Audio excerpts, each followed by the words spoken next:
clapping there. Yeah, it was like one or two. Yeah. We thought we dialed in perfect.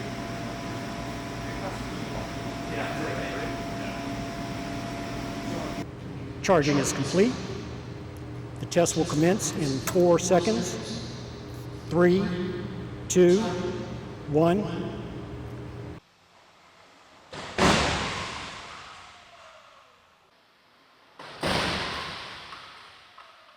Welcome back.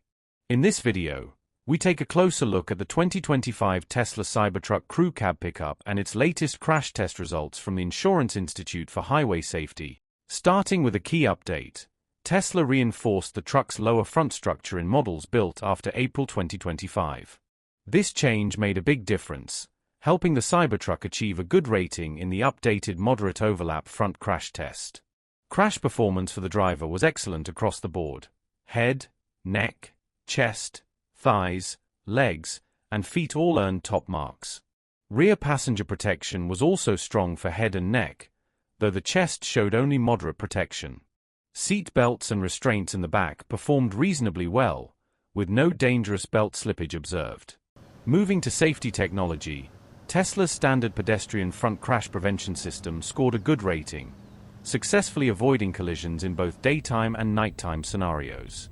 However, the seat belt reminder system was rated only marginal, since alerts for rear passengers were less effective than expected. Child seat anchors, or latch, were rated acceptable for ease of use. One major weakness came from the headlights.